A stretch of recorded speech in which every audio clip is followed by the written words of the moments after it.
Okay.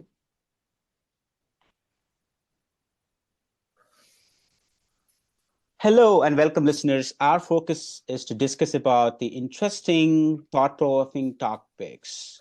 Today, we want to make sure the time you listen is valuable and we respect everyone's time as well. Today, we have our guest, Nigel Barretto. So, just to give a background, he came to the United States for grad school for engineering from UTA in Texas. And then he joined the workforce as everybody else who come on a student visa. And but after a few years, so he had an internal calling. So he left his job and he followed his passion, that is real estate, and he became a licensed real estate agent. And now he's been doing successfully in this real estate market. And today we're going to talk about, can an NRI or a non-resident, or even it doesn't matter, it can be anyone on an F1 or an H1B visa, can they buy a home in the US? And we're going to talk about what are the challenges. We're going to hear from Nigel, his experience, his advice. Okay, stay tuned. Hey, Nigel, welcome. Hi, Vijay. Thank you for having me on here. So, Nigel, everybody asks the same question, hey, when I can buy my first home uh, once I come to the United States as a student or on a work visa?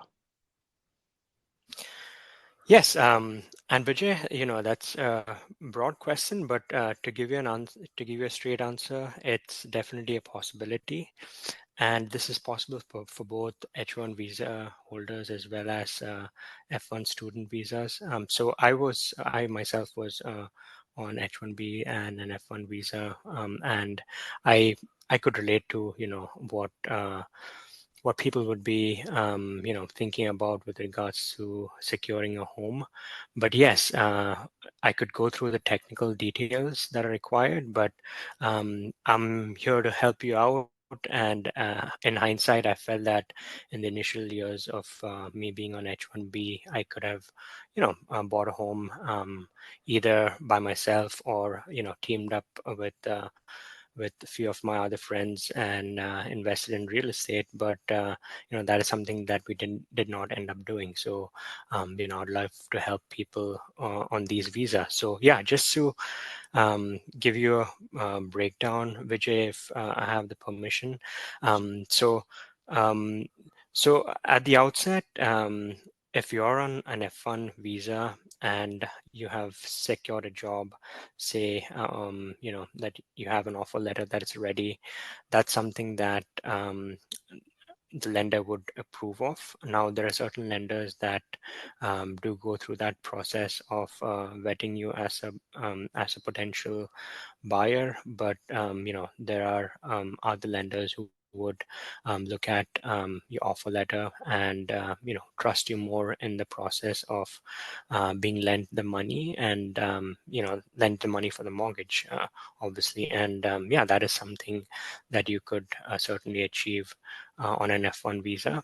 On an H1B, it would be pretty much the same approach, where you need a minimum of 620 credit score, 20% down. In some cases, you could qualify for an FHA loan. However, that would differ from lender to lender. And one of the criteria that I was told by my lender clients was that you would need to, or it's advisable to have a secure credit card when you come to the United States. So that being, having a credit card with one of the major banks, being Bank of America or Chase, and essentially have as little as $500 in that card and build your credit over a 3 to 6 month time frame. And that's something that they would look at when it comes to qualifying for a credit. Yeah, so So long answer short, yes, you So can qualify. typically, sorry, I think, Nigel, most of the time, I think F1 student Hmm. easily they get a Discover car. So what you're saying is Hmm. you build the credit, and then from there, when you are ready to buy, so you put a 20% down payment. Either can they also say have a family, back in their home country, so can they wire the money and then they can put as a deposit and then go and buy a house, or how? Yes, I don't see that as an impossibility, but I feel it's definitely something that can be done. And then again, I would revert back to my lender on this. But if they are putting the 20% down upfront, as a down payment, there are lenders that accept it as a gift. So that's pretty common out here where family members do fund the initial purchase of the down payment. So yes, I don't see that as a problem, and it can be achieved. Okay. So, see, some people ask that, hey, now that, in a crazy market now where, okay, there is a huge demand for rental properties. Hey, I buy a house, or I have a couple of friends together. So we buy a house or we buy a duplex, and then we want to rent a part of it and then generate this rental income. So on an F1 visa, or even, for example, if they are on a H1 visa, H1B visa, so can they show this as a legal income on the taxes? Yes, that is definitely something that the IRS allows and looks into, as long as you report the earnings to them. They see it as a business, and the more investments, the more foreign investments they have, the better it is for them. So as long as you are responsible and liable for your investment, either that being as an owner occupant, wherein you are living in one unit of a duplex and renting out the other, or as a non-owner occupant where it's just an investment property. Yes, that is a possibility. Interesting. So also, they can also rent it out on, for Airbnbs and etc., right? Short-term Yes, rentals. yes, yes. So this would apply to all short-term, medium-term, and long-term rentals. But yes, as long as the earnings report and your taxes are filed correctly with your CPA, I don't see why it should be a problem. Mhm. So in the let's say somebody is on a H1 visa, right? And Hmm. they got married, their spouse is on a dependent visa. So Hmm. so can they buy this property on their spouse name, and then generate a rental income from there? Uh, yes. So I would think that, and this again, would be a more specific of a lender question, but I don't see why, the primary spouse who's on H1B having his visa in here in the United States. So if he is living in as a primary occupant, that wouldn't be a problem. If he is looking to buy a rental investment property, I would say that going down the LLC route would be a safer option, just to reduce liability for both parties. But that is something that certainly can be done, where he and his wife are under one LLC, and they distribute their split on the LLC accordingly, and perform it, take it forward from there for the investment property. Yes, that's definitely a possibility. Okay, good, good. I think good. This is a very useful, information. So, and also, see, if somebody is, want to get into the US, but they come as a student into getting into Canada, and then eventually they get a PR over there, and then they switch the gears. You know what? Okay, now I want to step into the US market, like getting on a E3 visas, or sorry, the TN visas, or somehow they get, come to US for work. Hmm. So Hmm. now, uh, as a citizen of Canada, but Hmm. also on a work permit visa in the US, and then they buy the house, right? Uh, Hmm. in that situation, so are they going to be double tax? So they pay tax here, they pay tax on the Canada as well. Yes, that's a good question. I'm working with a Canadian investor, and they are primarily citizens there, and they are investing locally here in Indianapolis. So as per their feedback, they they would have to form their LLC, and it has to be structured in a way that they're reducing their tax liabilities. So yes, that is a possibility when you are on a PR or a Canadian citizenship. However, I don't see why that's not a possibility when you're on a work visa in the United States with a Canadian citizenship. That's something of a possibility too. Since you're locally present here in the United States. Tax wise, I don't see that as a problem. However, if you're on a student visa in uh, in Canada, then there could be, uh, certain routes that we would have to go down by, but that would mean paying a certain amount of taxes. However, it would depend on the tax codes of both countries, which I'm not quite aware of, and um, uh, the way the tax system is set up in the United States, they're always open to foreign investors and foreign investments. So that is a possibility. However, it would just differ based on visa statuses if you're in Canada. Sure, good point. So also, Nigel, like we're hearing some about this EB-5 Mm-hmm, visa, which is an investor mm-hmm, visa, right? mm-hmm, So there is a cap, right? Like say you mm-hmm, have, I think, close to $1 million investing in mm-hmm, the mm-hmm, US. So mm-hmm, they can still, let's say, hey, there's an offer for the government wants to invest in a pharmacy, mm-hmm. building where they need investment, right? So they can it's treated as a real estate, right? So they can still invest uh, as part of this. It's kind of the real estate investment, right? And then they can Mm-hmm. generate income out of it, correct?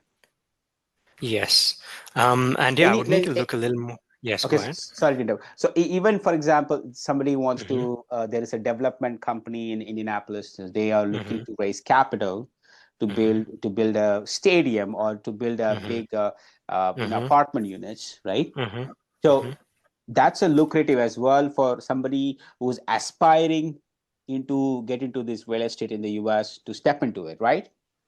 Yes, yes, definitely a possibility. Then again, yes, based on a visa status, that is something that I would need to look into a little more. But yes, the EB-5 program, like you mentioned, all they look at is, you're generating employment in the United States is what they are open to, and that would, I believe, differ from you maybe if you're bringing up commercial development for multifamily units, wherein you're providing housing at an affordable cost to the renters, or like you mentioned, adding to the topography of the city by based on zoning. If you're looking to add a certain sort of real estate, be that like a stadium or a pharmacy, I don't see why that is something that the IRS wouldn't permit. But as long as it's adding value to their system and their procedures out here, that is something that should be definitely a possibility. Okay. Okay, thank you. And one more thing, Hmm. Nigel, uh, Hmm. this was often we discuss about. You mentioned about Section 8, Hmm. and you want to talk about how, because typically when we talk about the investment can Hmm. be one for my own. I want to buy a house, or I want Hmm. to buy and then rent it out as an Hmm. an investment, Hmm. right? So Hmm. now. how this can be a helpful, is Section 8 a lucrative or interesting one for Mhm. from a non-immigrant perspective in the long term? Oh yes. Initially when I got into knowing more about Section 8, it seemed like it was something that people ran away from. But the more I delved deeper into it, it seemed like it was more of a niche investment market. So I've worked with investors where so they bought in, say, a 10-unit apartment complex, and they house all of those units with Section 8 tenants. And the way it works with Section 8 is, the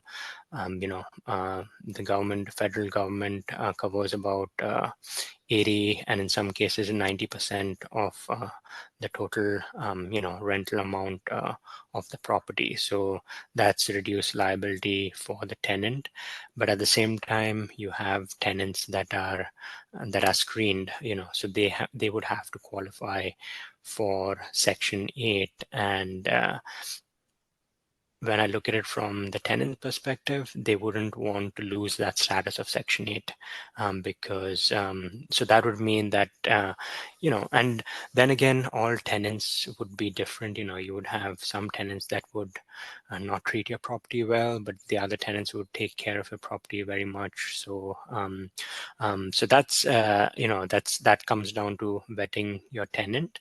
But having said that, there are Section 8 tenants, who are renting out at $300 to $500 a month, all the way up to, 28 to $3,500 a month. So yes, the Section 8 word would seem a little misleading. I think it throws a lot of people off, but if worked with correctly, I feel it's a win-win for both the landlord, the tenant, and the federal government as well. Because you as a landlord, your unit or your property would have to be inspected to make it Section 8 certified, I would say. So yes, that's definitely a possibility for you to have a Section 8 tenant, and it's a great hedge against inflation, with a changing market, for example, which we are seeing currently. So it's both a short-term and a long-term strategy, which works well for most investors. Interesting. Yeah, I think we have to come back later on this specifically in Section 8, because what Yes. we have seen, when we did our research about this topic, so we Hmm. typically see that or maybe the first home buyers, or they have a traditional route. Okay, either you buy a house, or you buy a condo, or you buy a Hmm. townhome, and then they Hmm. go into that. But this is another route where there is a quite a good opportunity for anyone looking at a long-term play, right? So something Hmm. we want Yep. to be aware for many people out there. Uh, Hmm. Interesting. So often this question comes in, Nigel. Hmm. So what would be the minimum investment you have seen? Let's say if somebody is just started working on an H1B, Hmm. got married, hey, you know what, let's have a own house. So I mean, irrespective of the markets, right? Say, obviously you Hmm. guys are in Midwest Indianapolis, but in Hmm. in general, what would be the cautious play or the safe investment from their perspective as well, in terms of buying a house? All right. So, yeah, I can answer this question several ways. Yes. So, based on my experience, I feel that, one thing that when you go in as a new home buyer, I feel that there are two aspects that come into play. One is the emotion, and the next is the investment part of your purchase. So, I would think that you could discuss that with your spouse and see, which side do you want to tilt to.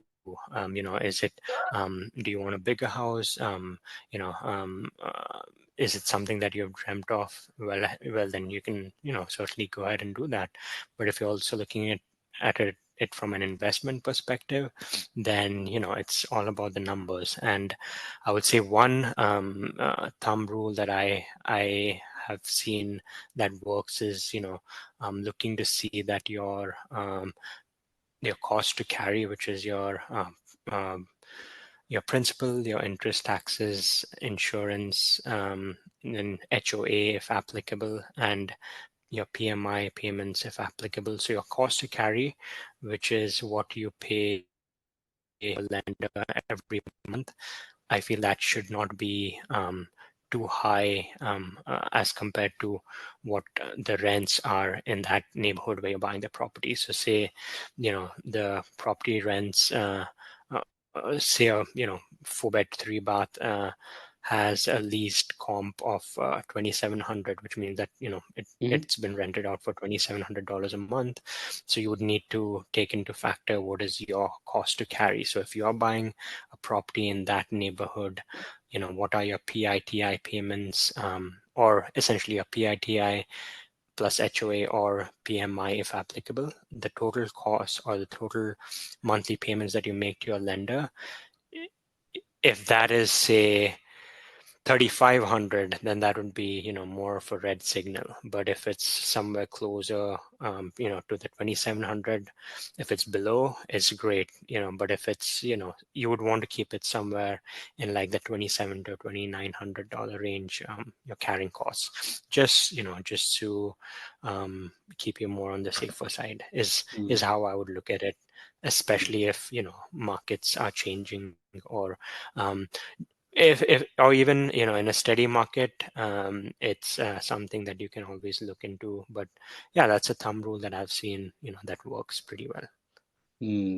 So if somebody's making, let's look at their perspective, right? Somebody's making, say, Hmm. 6 grand after tax, right, per month, Hmm. and Hmm. one, one person in the family's making this income. They have a Hmm. supporting dependents. Now Hmm. they are renting this for, say, $1,500, right? Hmm. Plus Hmm. utilities. Now they have an Hmm. opportunity. So what you're saying is, hey, look at the similar, uh, spending for the mortgage rather than just Hmm. doubling it, and then you're gonna get in the risk of Yeah. losing if you're not able to. But some worst case situations, if you're not able to pay the mortgage on time. Yes. Yes. Interesting. Very Yes. interesting. So that, yeah. Yes, yes, like Vijay, similar to what you said, it all comes down to, the risk that you're willing to take. And you could, well, as you could take as big as the mortgage, which is great. But the way I would look at it, or you could also, I mean, it's all dependent on the individual. And it's about putting all eggs in one basket, or spreading out your eggs. Maybe have another investment property with a similar payment. So maybe if you're willing to put in $4,000 a month towards a mortgage, it could either be you putting that in one home, or you are looking to put that in another investment property. But then again, uh, if unforeseen circumstances like we all have seen throughout our lives, if that is something that you would want to protect yourself against, well, I mean, not trying to scare anyone, but it's more of what is your the risk that you carry with that investment, being it a house purchase, or putting that in another investment. Yes, that's totally up to the individual, but it depends on how aggressive or how conservative you would want to be with that investment. Yes. So if somebody's ready, what, I want to go ahead, Hmm. and now that the state government, or it's a FHA loan for the first Hmm. time, so who should they approach, to get more insights into this process? So yeah, so the lender lender would be definitely a point of contact, because based on how you approach it now, if you're doing it with a conventional loan, it's a 20% down, so which for the lender means that you are less risky of a borrower. So you would get a better interest rate. So say today's interest rate is, I think, 7.62 for a 30-year mortgage, and you would get a lower interest rate when you're on a conventional loan. However, when you're an FHA loan, that again, the lender would be a good contact, but essentially on an FHA, you put a 3.5% down. So which for the lender means that you're a borrower who is a little more risky, quote unquote, is how they look at it, which is why they charge you a PMI, which is called a primary mortgage insurance. So that's an additional cost in addition to your PITI payments. So just to give an example, if you bought a property for $300,000, the PMI, and this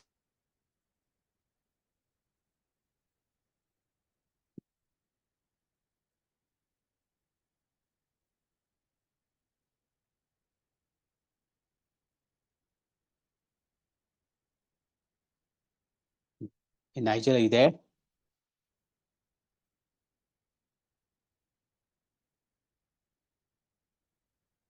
Hey, Nigel.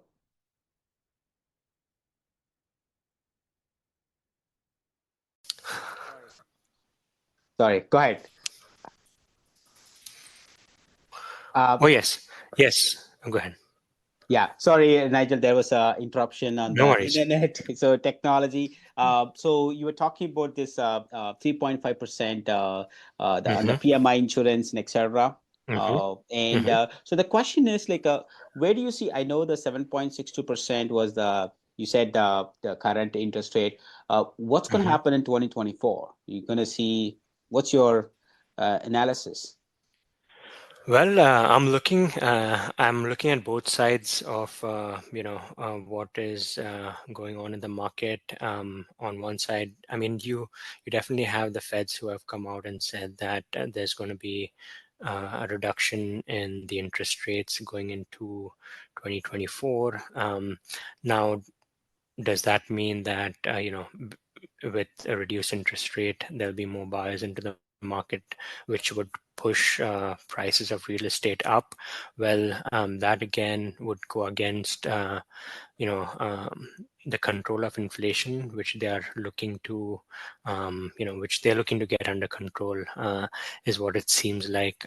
So although they are going to reduce interest rates, that would mean that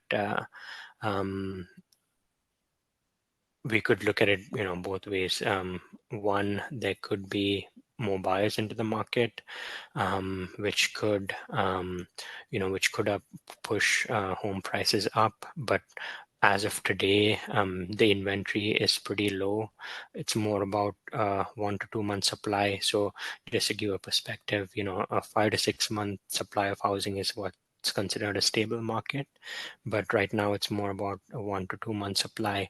So it will be interesting to see with a reduction in interest rates what would happen with respect to prices. But at the same time, if there is I expect to see quite a bit of inventory that could come on market as well, be that with possible delinquencies, or just investors who are looking to offload some of their inventory, which they got into in like 2015 or 2016. But then again, I don't have a crystal ball, and neither does any one of us. But it's I feel in this shifting market, to play safe is, more of a top priority, which means, making sure your carrying costs are, comparative to the rent, the rental numbers in the neighborhood is how I see it, just to reduce risk and liability. Good. So, Nigel, one we always learn from mistakes, right? And you have seen Yes. your clients, making mistakes. Mhm. What's the typical mistakes that you see that first home buyers make, and what can we learn from it so we don't make those mistakes? Well, one, like I mentioned, your cost to carry, especially if, markets are a little uncertain, you would want to make sure that your cost to carry is not too high. And the second thing that I feel like I came across, at least, in the last year is, if you're looking to buy like a new construction home, I would say, it would be better off if you would buy, a relatively newer house in an established neighborhood, which means that, the neighborhood is already occupied, rather than, buying in a subdivision where, you have, like, say, 20 lots, but out of this 20 lots, you just have, 10 homes that have been built there. And yes, that would be a relatively newer neighborhood, but then the way, most of the construction home companies, are, the way they work is, they would need to sell, certain houses, for example, to start building the newer homes on that subdivision. So yes, if you're looking into new construction, I would say, buying in a neighborhood that's already occupied, um, with maybe a 1 to 2 year, so maybe homes built in like 2021 onwards would be, much more, safer as compared to, a subdivision wherein you have, you're just one of,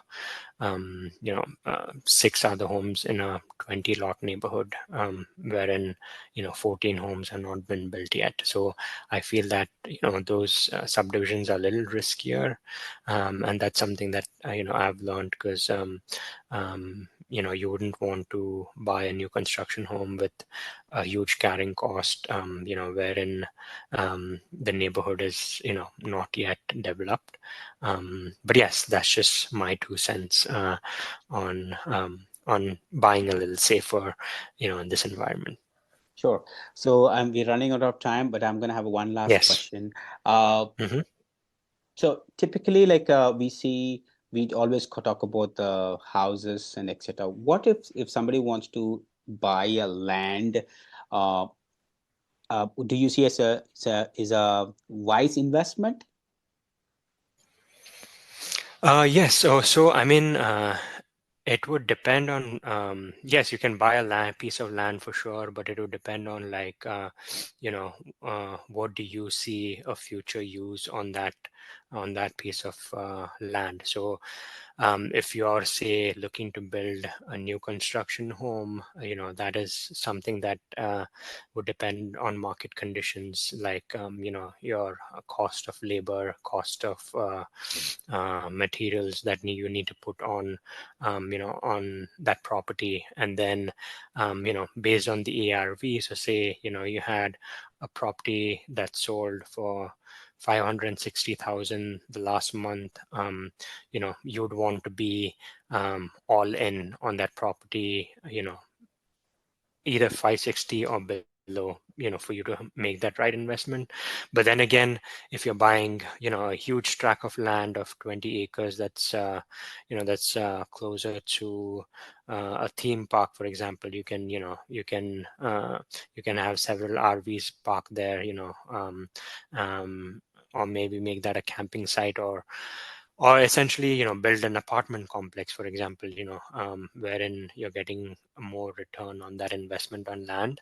So most of the land investors that I work with, the way they look at it is, once they have purchased that land, how fast is that land making me money? And that's different for every investor and home buyer. So yes, Sure. long What's answer short. Thank you. So we're gonna continue this in the later segments. Mhm. Nigel, one quick thing. So how can somebody reach out to you? They need further advice buying a property or ask you something about real estate? Yes, you can very much hit me up on LinkedIn. My name is Nigel Barretto, Nigel Barretto. You could even reach out to me on my email, which is nigelbarretto19@gmail.com. Or you could just, pick up the call, reach out to me either by text or call. My number is 317-850-8829. So yes, I'm not too difficult to get hold of. But yes, I sometimes do get caught up, but I always check, either or all of these sites. So yeah, feel free to reach out to me. I'd love to be of assistance. And your success is my success. So the more better you do, the better I do. So yes, that's how I work. Sure. Thank you so much. Thank you, Nigel, for your time, and we really, really appreciate it. And guys, that's it for this today's. And so we're gonna put in the show notes. We're gonna have the contact details of Nigel, and then we'll continue the conversation. Please do comment if you have any questions, and we will definitely share those questions with Nigel, and he will respond back as soon as possible. Thank you, and have a wonderful day.